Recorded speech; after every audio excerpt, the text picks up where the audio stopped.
Welcome, dear friends. Today, the topic is about electrolytic conductance. This will be the last topic of electrochemistry chapter, and this is probably lecture 13. What is electrolytic conductance? Electrolytic conductance is actually the conductance carried by ions of electrolyte. So, it is the conductance carried by the ions of an electrolyte.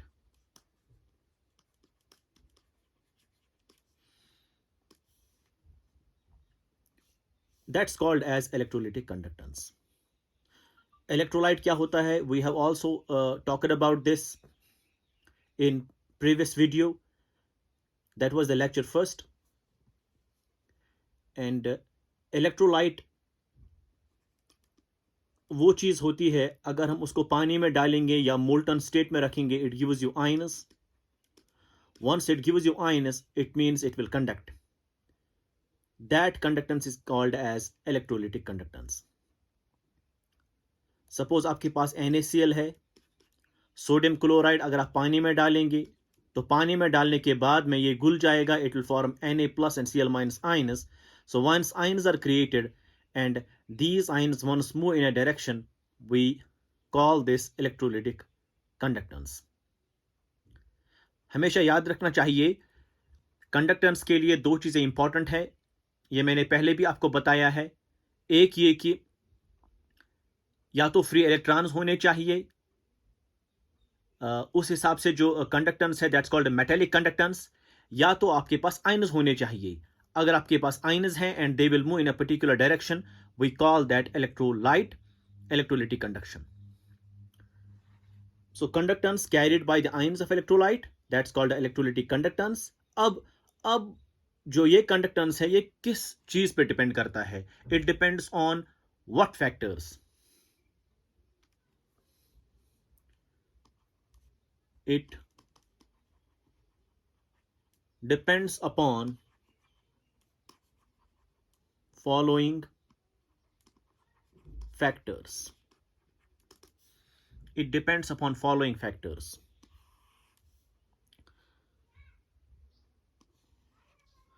Number one factor है nature of electrolyte. Nature of electrolyte. Nature of electrolyte. Electrolyte हमारे पास दो किस्म के होते हैं. You can watch this video. I have placed the link in the description. Electrolyte जो है हमारे पास दो किस्म के होते हैं. एक तो स्ट्रॉन्ग इलेक्ट्रोलाइट होता है, दूसरा होता है वीक इलेक्ट्रोलाइट. अगर स्ट्रॉन्ग इलेक्ट्रोलाइट होगा तो नंबर ऑफ आयन्स जो है वो ज्यादा बनेंगे. व्हाई? बिकॉज स्ट्रॉन्ग इलेक्ट्रोलाइट वो इलेक्ट्रोलाइट होता है which will break completely in aqueous medium, which will break continuously completely in solution. So we call that strong electrolyte. It gives you all the number of ions available, so conductance will be higher. Conductance ज्यादा होगी. अगर weak electrolyte होगा, इसका मतलब ये हुआ weak electrolyte वो electrolyte होता है which will not break into 100% into ions 100%. That means we will get less number of ions, तो कंडक्टेंस भी जो है वो कम है. Because I told you conductance जो है electrolytic conductance, that's because of what? That's because of ions. So the charge carriers here are charge carriers जो यहाँ पे होते हैं, charge carriers, they are the ions. In electrolytic conductance charge carriers are ions. इसका मतलब अगर number of ions ज्यादा होंगे तो conductance भी ज्यादा होगी.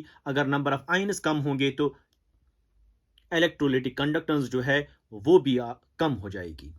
So अगर स्ट्रॉन्ग इलेक्ट्रोलाइट होगा तो number of charge carriers will be higher, conductance will be higher. अगर वीक इलेक्ट्रोलाइट होगा तो number of charge carriers are lesser, conductance is lesser. Next factor is the nature of solvent.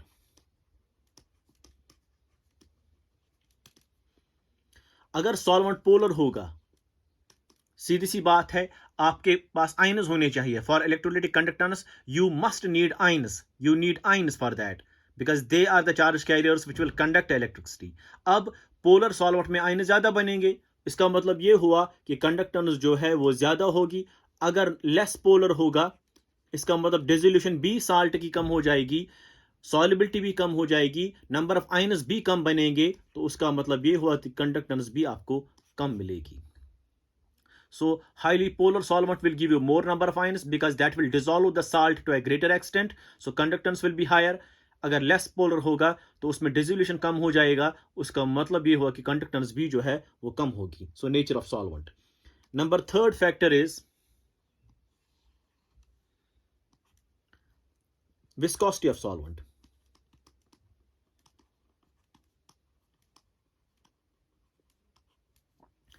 Since ions have to move, if the solvent is viscous, ions का जो motion है वो hinder हो जाएगा, उसमें रुकावट आ जाएगी, obviously conductance will be lesser. So अगर विस्कस सॉल्वेंट होगा, विस्कस, अगर सॉल्वेंट विस्कस होगा, इसका मतलब ये हुआ कि आपकी जो कंडक्टेंस है वो कम हो जाएगी, एंड वाइस वर्सा। मतलब अगर लेस विस्कस होगा तब जो कंडक्टेंस है वो ज्यादा होगी, बिकॉज विस्कोसिटी जितना सॉल्वेंट की ज्यादा हो जाएगी उतनी उसमें रुकावट आ जाएगी आयंस को to move, hence conductance will be lesser. One more factor is that is the charge density. Charge density जो है rho, that's equal to charge by size. In aqueous medium अगर साइज ज्यादा होगा, अगर साइज ज्यादा होगा तो मूवमेंट कम हो जाएगी, जब मूवमेंट कम हो जाएगी तो उस हिसाब से जो है कंडक्टेंस भी कम हो जाएगी। सो इसका मतलब अगर साइज ज्यादा होगा तो चार्ज डेंसिटी कम हो जाएगी। सो जितनी चार्ज डेंसिटी कम है उतना उसमें जो इलेक्ट्रिसिटी है वो भी कम बनेगा। So we can write here high rho, अगर ज्यादा चार्ज डेंसिटी होगी तो कंडक्टेंस जो है दैट विल बी हायर। अगर लो रो होगा, रो का मतलब ये है चार्ज डेंसिटी, अगर ये कम होगा इसका मतलब ये हुआ कि कंडक्टेंस जो है इसमें that will be laser. Because size जो है, साइज एक इंपॉर्टेंट पैरामीटर है और चार्ज भी एक इंपॉर्टेंट पैरामीटर है। We have clubbed the two factors into one factor that's called as charge density. अगर चार्ज डेंसिटी ज्यादा हो जाएगा उसका मतलब उसकी कंडक्टेंस भी ज्यादा होगी, अगर चार्ज डेंसिटी कम है तो उसकी जो कंडक्टेंस है वो भी कम है। Next factor is the concentration of solution. अगर सोल्यूशन कंसंट्रेटेड होगा, मतलब अगर कंसंट्रेशन जो है वो ज्यादा है, इफ कंसंट्रेशन इज मोर, इसका मतलब ये हुआ उसकी जो कंडक्टेंस है दैट विल बी लेसर। क्यों? बिकॉज जितनी कंसंट्रेशन इंक्रीज हो जाएगी, मसलन आपके पास एक बीकर है, उसमें पानी डाला आपने, ठीक, अब उसमें आपने डाला सोडियम क्लोराइड, सोडियम क्लोराइड घुल जाएगा, it will form Na+Cl minus ions. Once it forms Na+Cl minus ions, they are there, these ions will carry current. अब अगर concentration NaCl की ज्यादा होगी तो ions will be very closer to each other. Once ions will be very closer, it means Na+Cl minus, Na+Cl minus, they'll be closer to each other. So Na plus will hold chloride towards itself and Cl minus will hold Na plus towards itself, because they are closer, there will be attraction. Once there will be attraction, इसका मतलब ये हुआ कि इनका जो movement है उसमें रुकावट आएगा। जब मूवमेंट में रुकावट आएगा इसका मतलब ये हुआ कि उसमें जो कंडक्टेंस है वो कम आ जाएगी। So the important factor is concentration of solution. अगर कंसंट्रेशन ज्यादा हो जाएगी उसका मतलब the ions will be closer to each other. Once ions are very closer to each other, they will hold each other. Once they will hold each other and this leads to hindrance in their movement, hence conductance will be lesser. This factor will be talking about again जब हम पढ़ेंगे equivalent and molar conductivity. So अगर and vice versa, अगर अब concentration कम हो जाएगी उसका मतलब ये हुआ कि ions are farther from each other, so they will not hold each other, they are very farther, they are away from each other, they will move easily irrespective of the other ion because there will be no attraction. Conductance will be higher at that time. So the last factor is the temperature. अगर temperature ज्यादा होगा तो movement of ions will be faster. जब movement of ions will be faster तो आपकी जो conductance है वो भी ज्यादा होगी। And vice versa. अगर टेम्परेचर कम होगा तो मूवमेंट आयंस की जो है वो कम हो जाएगी, कंडक्टेंस भी कम हो जाएगी। So these are the factors which affect electrolytic conductance. मैं फिर से बता रहा हूं, इलेक्ट्रोलिटिक कंडक्टेंस क्या होती है? It is the conductance carried by the ions of electrolyte. अब इलेक्ट्रोलाइट होता है क्या है? Which gives you ions in solution, which gives you ions in solution, or in molten state that's called electrolyte. अब ये जो आयंस है ये मूव करेंगे, मूव करने के बाद ये कंडक्ट करेंगे इलेक्ट्रिसिटी, उस इलेक्ट्रिसिटी को हम नाम देते हैं इलेक्ट्रोलिटिक कंडक्टेंस। फाइन। अब दूसरी बात ये है कि चार्ज कैरियर इसमें क्या होते हैं? आयंस होते हैं। अब what are the factors in which it depends? It depends upon several factors. Number one is nature of electrolyte. हमारे पास इलेक्ट्रोलाइट दो किस्म के होते हैं, एक स्ट्रॉन्ग दूसरा वीक। स्ट्रॉन्ग अगर होगा तो conductance is higher, why? Because number of charge carriers are more. अगर वीक होगा तो number of charge carriers are lesser, conductance is lesser. अगर सॉल्वेंट पोलर होगा, more dissolution of salt will take place, more ions will form, conductance will be higher. अगर less polar होगा तो number of ions will be lesser, conductance is lesser. Number next is viscosity of solvent. अगर solvent viscous होगा ज्यादा तो conductance की जो electrolyte ions की जो मूवमेंट है उसमें रुकावट आ जाएगी, conductance will be lesser and vice versa. अगर चार्ज डेंसिटी ज्यादा हो जाएगी, मतलब higher charges there, conductance will be higher. Size कम होगा तो उस हिसाब से चार्ज एजेंसी ज्यादा होगी तो कंडक्टेंस इज हायर। अगर चार्ज एजेंसी कम हो जाएगी, चार्ज एजेंसी कब कम होगी? या तो चार्ज कम है या तो साइज ज्यादा है, तो मूवमेंट में भी हिंडर आ जाएगा, तो conductance will be lesser. Concentration जितनी ज्यादा बढ़ेगी उतने जो आयंस है they will be closer to each other, hence they will hold one another. Once they will hold one another, this will lead to hindrance in their movement and hence conductance will be lesser and vice versa. The last factor was temperature. अगर आप temperature increase करेंगे तो movement of ions will be faster, hence conductance will be higher and vice versa. These were the factors which affect electrolytic conductance. अब दूसरी बात यह है कि जो लॉज हम अप्लाई करते थे मेटेलिक कंडक्टर में, मेटेलिक कंडक्टर क्या होता है? वो वाला कंडक्टर जिसमें चार्ज कैरियर होते हैं फ्री इलेक्ट्रॉन्स। जैसे कॉपर वायर है, कॉपर वायर आपके पास है, कॉपर वायर में जो इलेक्ट्रॉन्स मूव करते हैं, it gives you metallic conduction. तो मेटेलिक कंडक्टेंस होती है वो मेटेलिक कंडक्टर, उसको क्या कहते हैं? तो जो लॉज अप्लाई होते हैं इस मेटेलिक कंडक्टर पे, लाइक ओम्स लॉ होता है आपका, वही अप्लाई होते हैं इलेक्ट्रोलिटिक कंडक्शन में भी। सो हम यहां पे लिखेंगे all laws applicable to metallic conductor are also applicable to electrolyte। जो लॉज अप्लाई होते हैं मेटेलिक कंडक्टर पे, लाइक ओम्स लॉ है आपके पास या लॉज ऑफ रेजिस्टेंस है, वो ही अप्लाई होते हैं to the electrolyte also. That is मतलब ये कि V is equal to IR, Ohm's law. अब V क्या होता है यहां? V इज द पोटेंशियल और voltage applied to electrolytic solution। हमारे पास सपोज ये एक स्ट्रिप है, ये आपके पास दूसरा मेटेलिक स्ट्रिप है, मेटेलिक प्लेट है, और इन बिटवीन आपने सॉल्यूशन डाल दिया। ठीक, ये सपोज NaCl का सॉल्यूशन है। जब NaCl का सॉल्यूशन होगा तो Na+Cl- बनेंगे, तो इलेक्ट्रोलाइट है ये, it will conduct because there are ions in it. जब आप इसमें इलेक्ट्रिसिटी पास करेंगे, एक पॉजिटिव डालेंगे एक नेगेटिव डालेंगे, तो ions will move, hence it will conduct. अब जब कंडक्टेंस डेवलप हो जाएगी, दैट्स कॉल्ड इलेक्ट्रोलाइटिक कंडक्टेंस। अब V is equal to IR means potential applied to the electrolytic solution, and I is the current carried by ions या carried by electrolyte। ठीक, और जो R है, it is the resistance offered by solution। जो ये resistance ऑफर करता है solution, it is in the form of either viscosity, क्योंकि विस्कोसिटी जो है वो आयंस को रुकाती है मूवमेंट से। So viscosity that can act as resistance here, and it can be in the form of concentration. मैंने अभी बोला आपको, जितनी कंसंट्रेशन ज्यादा इंक्रीज हो जाएगी उतना जो आयंस है they will hold one another, hence movement में रुकावट आ जाएगी, तो that acts as resistance also, and you can have size also. जितना साइज ज्यादा बढ़ेगा तो मूवमेंट में रुकावट आ जाएगी, उस हिसाब से जो है resistance will be there. So mostly the resistance are because of these two things. So higher viscosity and higher concentration that lead to the hindrance in the movement of ions, hence called as resistance.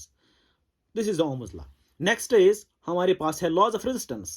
Law of resistance क्या होता है? जो resistance होती है, this is basically equal to rho L by A. Rho is called specific resistance or resistivity. So this is the resistance of solution, and this is the resistivity, जिसे हम specific resistance भी कहते हैं. This is the length, और we can say here, वहां पे हम बोलते थे लेंथ ऑफ कंडक्टर, यहां बोलेंगे हम distance between plates, distance between electrodes.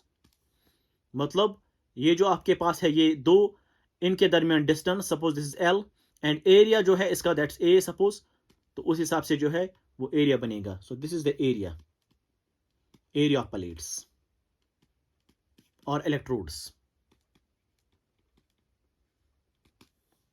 अब रेजिस्टेंस का यूनिट होता है ओम. रेजिस्टिविटी का जो यूनिट है that is Om metre.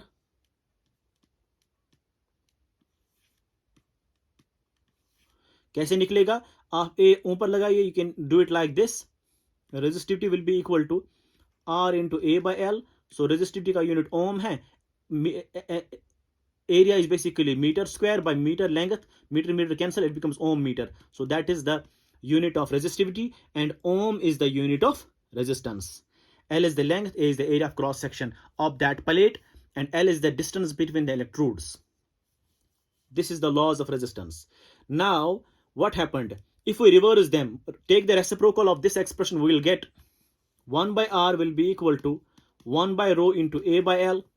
This implies 1 by R जो है, it's called reciprocal of resistance, called conductance C. Reciprocal of resistivity, that's called conductivity K, kappa. And जब हम इसको भी A by L, implies K will be equal to C into L by A. This is the important expression. So wire,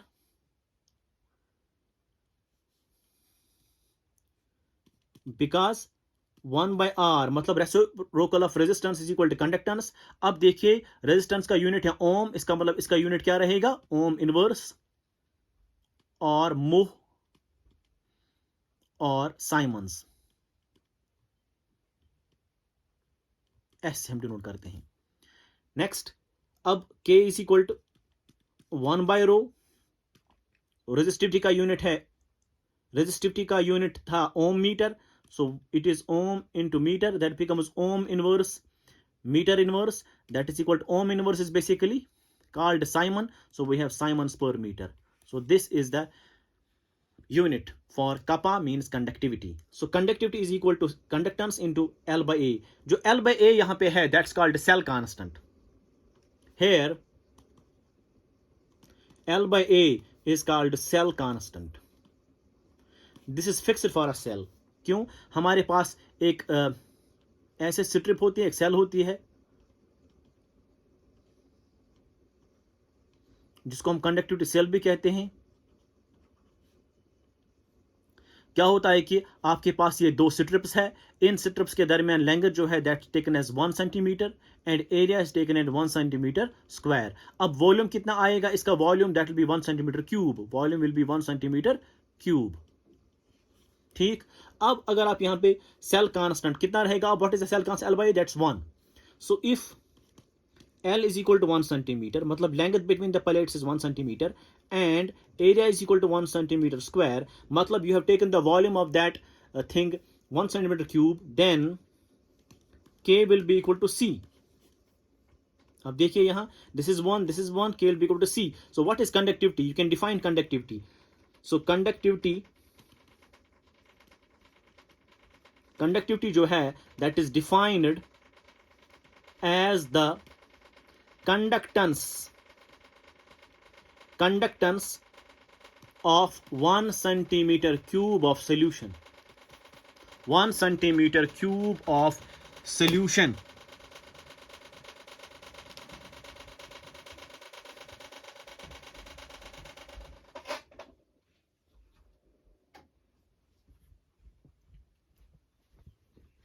it is the conductance of 1 centimeter cube of solution. That's called conductivity, or we can say specific conductance. What can be the units of K? Since K के units क्या है? Siemens per centimeter. I told you this. And what is the unit of conductance? That is the Simon, or we can say ohm inverse. So this is the expression that K is equal to C into L by A. L by A is called cell constant. It's fixed for a cell. And C is the conductance. K is the conductivity or specific conductance. So this is the definition of conductivity, that is defined as the conductance of solution. किस solution का? जिसका जो volume है, that is 1 centimeter cube. अब यहाँ पे हम लोगों ने क्या किया? We have basically fixed the dimension. Once we fixed the dimension, what is that? Area हमने ले लिया है 1 centimeter square, and length between the plates is taken as 1 centimeter. मतलब कि ये कि हम लोगों ने कोई जिक्र नहीं की. We did not talk of what the solution was the solution, what is the concentration of that solution. We did not talk of that. We only talked about the dimension. हमारे पास dimension है क्या? Dimension is length between the plates is 1 centimeter and area of cross section is 1 centimeter square. Then you fix it here and get the conductivity. So here we fix only the dimension. Now there is one more parameter that can be fixed, that is the concentration of solution. If the concentration now is taken as molarity, matlab in molar solution, if we take the molar solution, then you have another conductivity that's called as molar conductivity. So we can write here now if concentration of solution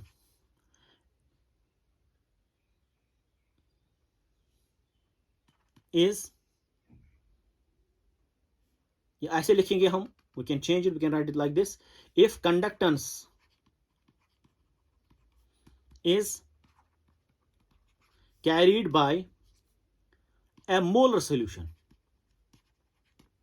अगर आपने अब concentration में भी इसमें डाल दी, in conductivity, while defining conductivity K, that's called kappa, while defining conductivity, we did not describe anything regarding concentration. We did not talk of anything regarding concentration, but we only talked about the dimension. If we kept the dimension as 1 centimeter cube, means length between the plates as 1 centimeter, area is 1 centimeter square, then the conductance is referred to as conductivity. Now we fix one more parameter, that is the concentration. So if you try to find the conductance of a solution, which solution? A molar solution, then it's called a molar conductivity. It is called molar conductivity. So molar conductivity is the conductivity carried by a molar solution. Molar conductivity is the conductivity carried by molar solution. It is related to kappa as, ये जो molar conductivity हम denote करते हैं lambda M से, so lambda M जो है that's equal to kappa मतलब conductivity into 1000 divided by m. m is molarity of solution. This is the expression. So where m is the molarity of solution. So अगर आप एक molar solution लेंगे, उसकी conductance आप निकालेंगे, उसकी कंडक्टिविटी कितनी होगी? We call that molar conductivity, and that is related to kappa, that is related to conductivity by this equation, that is lambda m is equal to kappa into 1000 by capital M. Capital M is called molarity. In the same way, if we try to find the conductance of a normal solution, instead of taking concentration as molarity, take the concentration as normality, we got equivalent conductivity. So, and if conductivity is carried by a normal solution. Normal solution means the concentration is taken as normality. That's called as equivalent conductivity. Equivalent conductivity. Equivalent conductivity denoted by lambda EQ. So lambda EQ जो है that is related to kappa by this equation by n, where n is the normality of solution. N is the normality of solution. So if you try to find the conductivity of a normal solution, then it's called equivalent conductivity, which is related to conductivity by this equation, that is lambda eq is equal to kappa into 1000 by n. N is the normality of solution. If you try to find the conductance or conductivity of a molar solution, that's called molar conductivity, which is related to kappa by this expression, that is lambda m is equal to kappa into 1000 by capital M, which is the molarity of solution. I hope you understand this. So यहां पे दो conductivities निकल करके आई, एक molar conductivity और दूसरा equivalent conductivity. Molar conductivity means conductivity of a molar solution, while as equivalent conductivity means conductivity carried by the ions in which the normality is taken into consideration. मतलब conductivity of a normal solution. अब थोड़ा सा हम यहां पे manipulation करेंगे, mathematical manipulation. Now अब हमें यहां पे दो एक्सप्रेशन है. One is lambda M is equal to kappa into 1000 by m and lambda eq is equal to kappa into 1000 divided by n. ठीक, अब यहां पे ऐसे करेंगे, implies m will be equal to kappa into 1000 divided by lambda m and यहां पे n निकलेगा बराबर kappa into 1000 divided by lambda eq. और divide these two, n by m will be equal to kappa into 1000 divided by lambda eq whole divided by ये kappa into 1000 divided by m divided by lambda m. ये और ये cancel हो जाएगा. So this and this will go, ये ऊपर चला जाएगा. So this will be equal to lambda m by lambda eq. So n by m is equal to lambda m by lambda eq. You know, we know, हमें already पता है कि normality by molarity F factor होता है. F is called F factor. We have already described F factor in previous video. The link is placed in description. That was the problems on electrolysis जब हम लोगों ने पढ़े थे. तो therefore n by m की जगह आप लिखिए lambda m by lambda eq. So you are getting lambda m by lambda eq is equal to F factor. इसका मतलब ये हुआ कि अगर आपको क्वेश्चन में दिया हुआ होगा molar conductivity and you are required to find the equivalent conductivity, you can easily find using this expression. So lambda m by lambda eq is equal to F factor. F factor, you know, for any species, whether that is the element, that is the atom, that is what's called to be salt, that is acid, that is base, or that is the reducing or the oxidizing agents. So हर एक species का आप निकाल सकते हैं F factor, and वो आपको पता होना चाहिए. अगर आपको नहीं पता है, you can watch my video on electrolysis. So this is an important expression in which अगर आपको दिया हुआ होगा molar conductivity and you are required to find the equivalent conductivity of that solution, you can easily find by means of this expression, because you know F factor for all the species, whether that is the element, that is the atom, that is the ion, that is salt, acid, base, oxidizing or reducing agents. We have talked about how to find F factor in previous videos. You can watch electrolysis or the problems of electrolysis in which we did talk of this. The link has been placed in the description. Now, meanwhile, one more important thing I should tell you is what can be the units of molar conductivity and equivalent conductivity is, that is, the unit for molar conductivity is Simon centimeter square per mole. Simon's centimeter square per mole. How this is true? Because kappa का जो unit है, that is Simon's meter inverse या Simon's per meter या per centimeter भी आप लिख सकते हैं. और molarity का जो unit है, that is moles per liter, that is the mole per liter, मतलब per centimeter cube या meter cube, वो ऊपर चला जाएगा, it will be meter cube. और तीन में से एक काटो, that becomes meter square. So you have Simon's meter square per mole or Simon's centimeter square per mole. This is the unit for molar conductivity, and for equivalent conductivity you have Simon's centimeter square per gram equivalents. Simon's centimeter square per gram equivalents for equivalent conductivity, and Simon's centimeter square per mole is the unit for molar conductivity.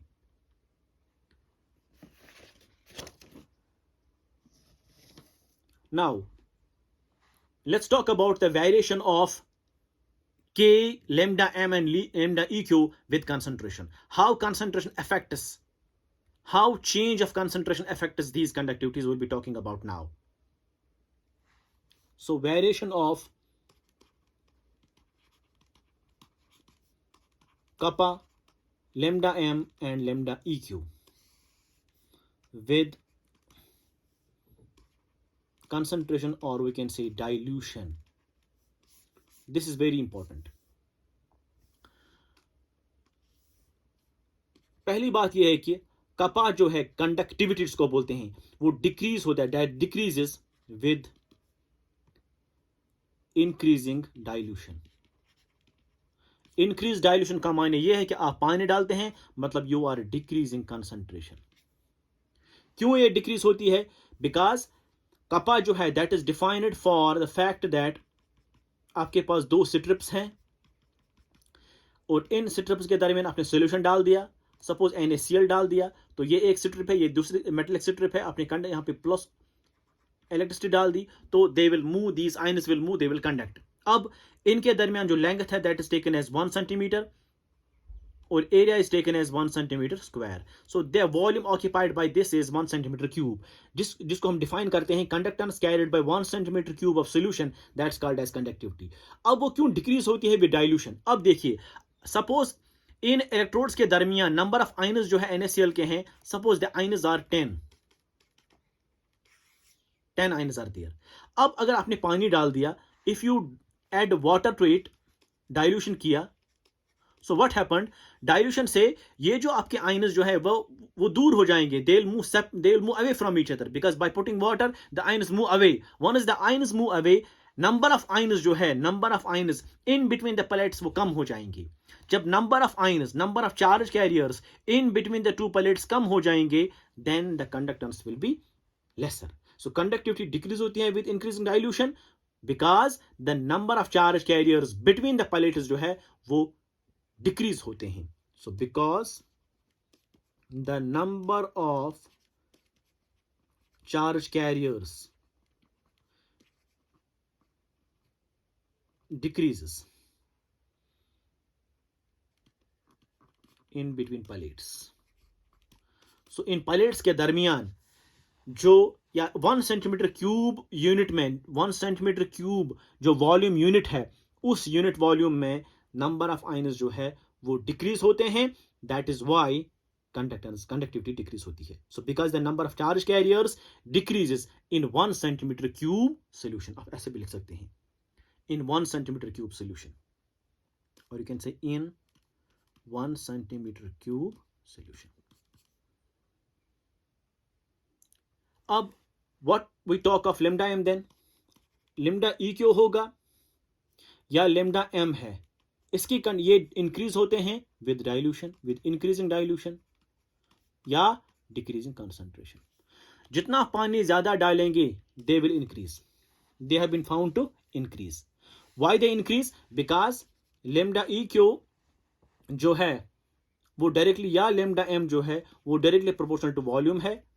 जितना volume increase करेंगे उतना conductivity भी increase हो जाएगी. How this is true? Because हम एक का दिखाएंगे, lambda M बराबर होता है kappa into 1000 by N.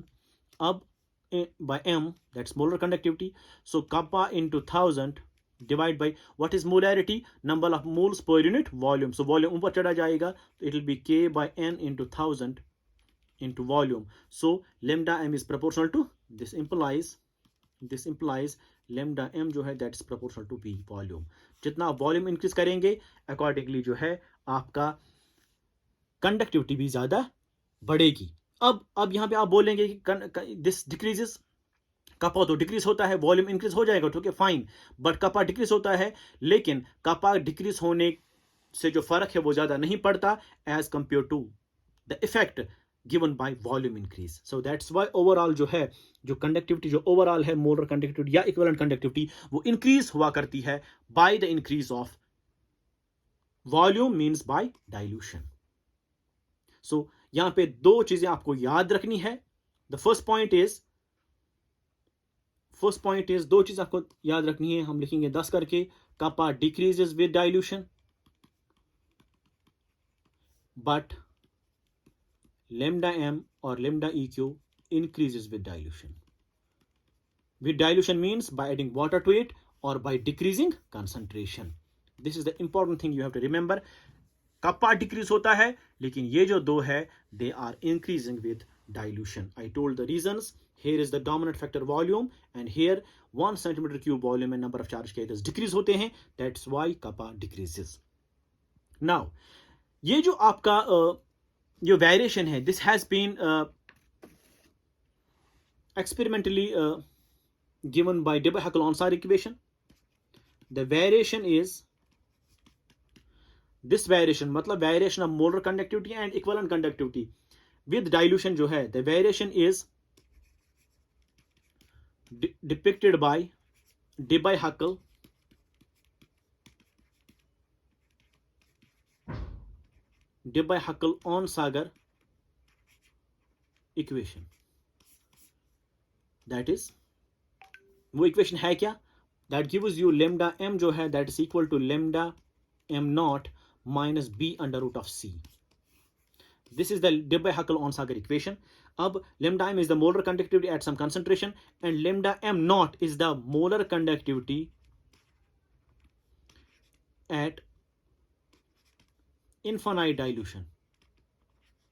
Infinite dilution का मायने ये है कि आपने सबसे ज्यादा मैक्सिमम डायल्यूशन की है, उस वक्त कंसंट्रेशन जो है वो डिक्रीज होगी, concentration approaches zero. So we call that limiting molar conductivity. Limiting molar conductivity. Limiting molar conductivity means conductivity at infinite dilution. Infinite dilution means when the concentration approaches zero. It doesn't become zero, but it approaches towards zero. It becomes 0.00 something. So it approaches zero. So that is the conductivity at that time. And lambda m is the conductivity at any concentration. Lambda m naught is the limiting molar conductivity, which means conductivity at infinite dilution when the concentration is very, very small or it approaches zero. And C is the concentration. B jo hai, B is a constant that depends on certain factors. Number one is electrolyte kya hai, temperature kya hai, और solvent kya hai. So value of B is a constant. इसका value depend करता है electrolyte क्या है. Electrolyte NaCl है या magnesium chloride है. What is the electrolyte? What the solvent you have taken and what is the temperature you have kept? Accordingly B changes. So C is the concentration of solution. अब Debye-Huckel-Onsager equation जो है इस्तेमाल करके आपने graphs डाल दिए. So what the graphs कम, आपने lambda EQ या lambda m के जो ग्राफ्स बनाए हैं along with concentration, हम lambda m ही खाली लिखेंगे. we'll write lambda m only. It is the molar conductivity on this side, it is the concentration on this side. So for चूंकि electrolyte दो किस्म के होते हैं, since electrolytes are of two types, so you have two kinds of expressions. Number one is like this and number second is like this.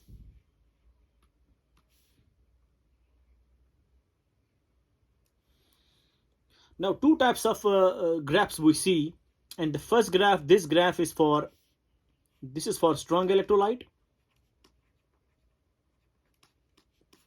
and this is for weak electrolyte. अब देखिए आप graph, जब आप graph डालेंगे between lambda m and under root c, this is a linear equation. lambda m और under root c के दरमियान अगर ग्राफ डालेंगे तो you are expecting that the curve will be straight line with an intercept of lambda m naught and b as a slope, minus b as a slope. ठीक. अब ये this equation applies well for the strong electrolyte than for the weak electrolyte. For strong, it is clear that there is this string expression. So we can say here, number one point is Debye-Huckel-Onsager equation applies for strong electrolytes only. क्योंकि straight line जो है that occurs for strong electrolytes only. Straight line occurs for strong electrolytes only. So Debye-Huckel-Onsager equation applies for strong electrolyte only. That too at low concentrations. क्यों? अगर आप देखेंगे यहां at higher concentrations, it shows slight deviation. It shows slight deviation from linearity, which means it no longer applies. So Debye-Huckel-Onsager equation जो है, that is applicable for strong electrolytes only, and that too at low concentrations.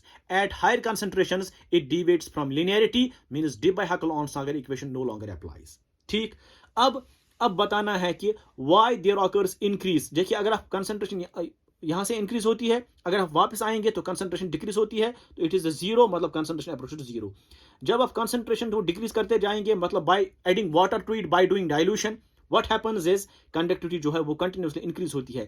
If you extrapolate the graph, it will touch here and you are getting a value called lim time naught for strong electrolytes. So you can easily find lim time naught for strong electrolytes by extrapolation. Second point is lambda m naught can be had for strong electrolytes. Strong electrolyte के लिए आप easily निकाल सकते हैं lim time naught by extrapolation. By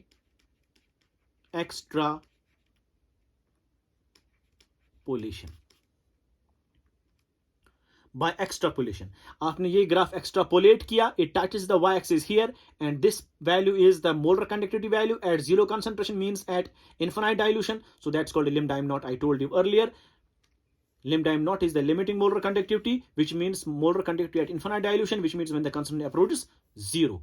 That is the point here. So you can find lim time naught for strong electrolytes by extrapolation, because by extrapolating it, it will touch the y-axis here and you are getting lim time naught. So these are the two important points which we get. And for the weak electrolytes, de Broglie-Onsager equation no longer applies. So third point is DHO, de Broglie-Onsager equation, inapplicable for weak electrolytes, क्योंकि इसने कोई linear graph नहीं दिखाया. And number 4 point we can get here is, अब conductance फिर से, अब यहां पे कंडक्टेंस क्यों इंक्रीज होती है पहले? Why conductance increases, why conductivity increase in case of strong? This is because अगर कंसंट्रेशन ज्यादा है तो आयंस होल्ड करते हैं ईच अदर. जब आप पानी डालेंगे, ions will move away from each other, hence resistance will decrease, conductance increases. So this is the answer for it. अब यहां पे कंडक्टेंस स्लोली इंक्रीज होती है पहले विद डाइल्यूशन, और फिर इंक्रीज होती है abruptly, and this is parallel to Y axis. It means this curve will never touch y-axis, so you can never find lim time naught for weak electrolytes. Lim time naught can't be determined from graph for weak electrolytes. Weak electrolyte के लिए you cannot find lim time naught. Why? From graph. Why? Because the curve is parallel, because the curve runs parallel to y-axis, so they will never touch. Once they will never touch, you never find what is the limiting value. ठीक, अब यहां पे conductance क्यों increase होती है? यहां पे increase इसलिए होती है बिकॉज एक तो ये वीक इलेक्ट्रोलाइट है. वीक का माने ये है कि इट डजंट डिसोशिएट कंप्लीटली, मतलब ए भी अगर आपके पास है तो it gives you A plus B minus and there is equilibrium. Why? Because there is some undissociated part also. Once you add water to it, some electrolyte further dissociates, it gives you more number of ions. That is why conductivity is abruptly increasing here. That is why conductivity is abruptly increasing. Why? Because इसमें ions फिर से बनने लगते हैं, which was not so in case of strong. Why? Because in case of strong it dissociates 100%, तो ions जितने बनने थे वो बन गए. अब कंडक्टेंस फिर क्यों इंक्रीज होती है? बिकॉज उनके दरमियान जो हिंड्रेंस था, जो रुकावट थी, because of higher concentration they hold each other, वो रेजिस्टेंस कम हो गई है. That is why conductivity increases. In case of weak electrolyte, conductivity slowly increases because the ions are moving away from each other. Conductivity increases. Why there is abrupt increase of conductivity? Because the electrolyte further dissociates to give you more number of ions by adding water to it. Once it dissociates further to give more number of ions, मतलब charge carriers increase होते हैं. That's why there occurs abrupt increase. अब इन week के लिए आप नहीं निकाल सकते हैं lim time naught, because the curve runs parallel to y-axis. And in case of strong, you can easily find it because the curve touches the y-axis once it extrapolates. So you can get lim time naught for strong electrolytes from de Broglie-Onsager equation. But from the graph, you cannot find from the graph lim time naught for weak electrolytes. So what is the thing? How can you find limiting molar conductivity for weak electrolytes? We have a law that's called Coleridge's law, which helps us to find limiting molar conductivity for weak electrolytes. Since weak electrolytes के लिए आप नहीं निकाल सकते हैं lambda m naught from graph, so what is the way? The way has been given by Coleridge's law, which we'll be talking about hopefully in the next video. Till then, take good care of yourselves. Thank you very much.